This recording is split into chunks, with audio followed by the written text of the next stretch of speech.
काय मी पंजाब हवामान अभ्यासक मुक्काम पोस्ट गोगळी धामणगाव तालुका शिलूर जिल्हा परभणी।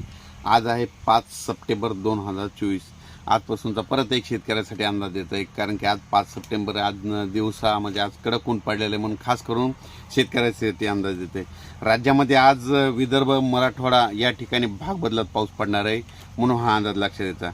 आज दुपारनंतर मध्ये 2:30च्या नंतर विदर्भात तसेच हिंगोली, नांदेड, परभणी, लातूर, बीड, नगर, जालना, संभाजीनगर, नाशिक, जळगाव, बुलढाणा, अकोला, अमरावती, नागपूर, भंडारा, गोंदिया, चंद्रपूर, यवतमाळ, वाशिम म्हणजे आज म्हणजे 5 आणि 6 तारखेपर्यंत आज आणि उद्याचे दिवस या जिल्ह्यामध्ये भाग बदलत पाऊस पडणार आहे, जोराचा पडणार आहे, म्हणून हा अंदाज लक्षात घ्यायचा। रात्रीच्याला विजेचा कडकडाटा येणार आहे, म्हणून हा अंदाज लक्षात घ्यायचा। पण सर्व शेतकऱ्यांना सांगू इच्छितो की म्हणजे आता श्रीचं आगमन होणार आहे, म्हणजे श्रीचं आगमन परवाला होणार आहे।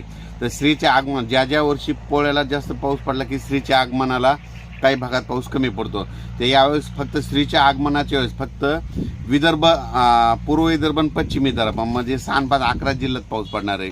म्हणजे तो सांगायचं झालं तर अमरावती, वर्धा, नागपूर, भंडारा, गोंदिया, चंद्रपूर, बुलढाणा या भागापर्यंत मध्ये विदर्भ मराठवाड्यामध्ये विदर्भ आणि पश्चिम विदर्भामध्ये ह्या 2 भागामध्ये पाऊस पडणार आहे, म्हणून हा अंदाज लक्षात येतो। म्हणजे 10, 11, 12 तारखेपर्यंत पूर्व विदर्भ आणि पश्चिम विदर्भात पाऊस पडणार आहे, म्हणून त्या शेतकऱ्यांनी ज्यांचं उडीद आसन काढायला 2:30च्या नंतर थोडं ऊन पडणार, 2:30पर्यंत ऊन राहणार आणि त्या टायमिंगमध्ये तुम्ही तुमचं पीक काढून घ्या। त्याच्यानंतर परत सांगू इच्छितो पाऊस हा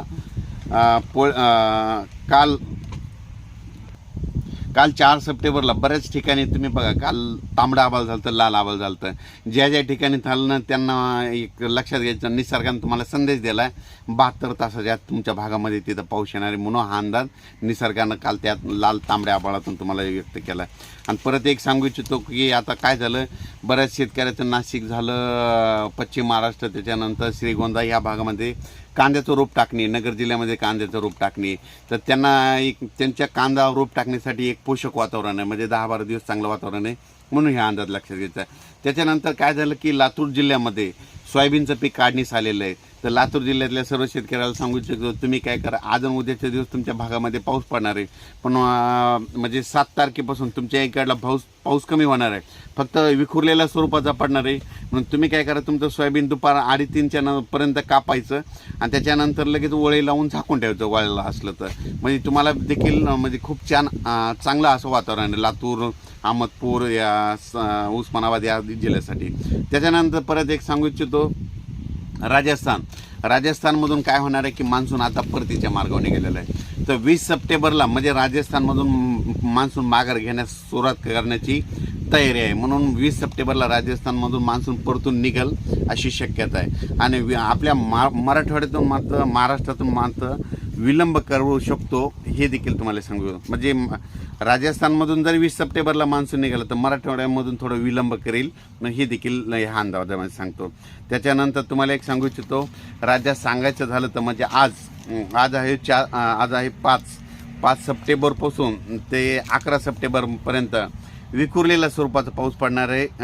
तो पाऊस फक्त तुम्हाला सांगतो हिंगोली जिल्हा, त्याच्यानंतर यवतमाळ जिल्हा, त्याच्यानंतर अमरावती, अकोला, वर्धा, नागपूर, भंडारा, गोंदिया, बुलढाणा, त्याच्यानंतर परभणी जिल्हा, जालना, बीड, लातूर, उस्मानाबाद, त्याच्यानंतर नगर जिल्हा आणि नाशिक, जळगाव म्हणजे ह्या पट्ट्यामध्ये आता म्हणजे 2 दिवस पाऊस पडणार आहे, म्हणजे विखुरलेल्या स्वरूपाचा पडणार आहे, लेक खूप मोठा राहणार नाही, म्हणून हे अंदाज लक्षात घ्यायचा। आणि पश्चिम महाराष्ट्रात मात्र तिकडं दिवसभर ऊन पडणार, सरी येतील, 1-2 सरी येतील, म्हणजे खूप काही मोठा नुकसानीचा पाऊस नाही, म्हणून त्यांना देखील आनंदाची बातमी, कांदा रोप टाकण्यासाठी पोषक वातावरण आहे, म्हणून हे अंदाज लक्षात घ्यायचा। पण राज्यात एकंदरीत परिस्थिती बघितली तर राज्यामध्ये सांगायचं झालं तर म्हणजे 10-11 तारखे आणि 4-5 दिवसच विखुरलेल्या स्वरूपाचा पाऊस आहे, खूप असा मोठा पाऊस पडणार नाही, ढगफुटीसारखा नाही, काही नाही, त्याच्यामुळं हा अंदाज लागेल। फक्त पाऊस आता विदर्भातच जास्त राहणार, पूर्व विदर्भ, पश्चिम विदर्भ म्हणजे 10-11 तारखेपर्यंत पूर्व आणि पश्चिम विदर्भात पडणार आहे, आणि बाकी जिल्ह्यात मात्र विखुरलेल्या स्वरूपात राहणार आहे, मग हा अंदाज लक्षात घ्यायचा। अचानक वातावरणात बदल झाला तर परतच एक उद्या मेसेज देणार आहे। श्रीच्या आगमनाच्या वेळेस फक्त पूर्व विदर्भ म्हणजे 6 जिल्हे आणि पश्चिम विदर्भ 5 जिल्हे श्रीचे आगमन ते विसर्जनापर्यंत म्हणजे विदर्भ पूर्व विदर्भ पश्चिम विदर्भ पाऊस राहणार आहे, म्हणून त्या विदर्भातल्या शेतकऱ्यांनी तुम्ही तुमचं उडीद काढणीचं नियोजन पूर्ण करावे. त्याच्यानंतर मराठवाडा. आता मराठवाड्यामध्ये तुम्हाला सांगतो की श्रीच्या आगमनाच्या वेळेस म्हणजे खूप काही मोठा पाऊस पडणार नाही, उगा एक दिवस आड पडत जाणार आहे. समजा परभणी जिल्हा असो, परभणी जिल्ह्यात आज पडला तर उद्या उघाड येणं पुन्हा परवाच्याला पडत. म्हणजे मराठवाड्यात काय होणार आहे, श्रीच्या आगमनाच्या वेळेस म्हणजे खूप काही मोठा पाऊस पडणार नाही, म्हणून हे अंदाज लक्षात येतं. त्याच्यानंतर पश्चिम महाराष्ट्रामध्ये श्रीच्या आगमनाचे चांगली उघाड देणारे फक्त सरी येतील, म्हणून हे अंदाज लक्षात घ्यायचा.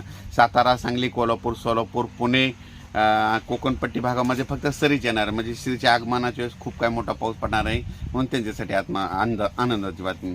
त्याच्यानंतर नाशिक जिल्ह्यामध्ये, उत्तर महाराष्ट्रामध्ये श्रीच्या आगमनाच्या वेळेस मुंबईकडं म्हणजे खूप काय असा मोठा पाऊस पडणार नाही, फक्त श्रीच्या आगमनाच्या वेळेस फक्त विदर्भ आणि पश्चिमी विदर्भात पाऊस पडणार आहे, म्हणून हा अंदाज लक्षात येतं. आणि मराठवाड्यातल्या काही जिल्ह्यामध्ये भाग बदलत पाऊस राहील, म्हणून हे देखील लक्षात येतं.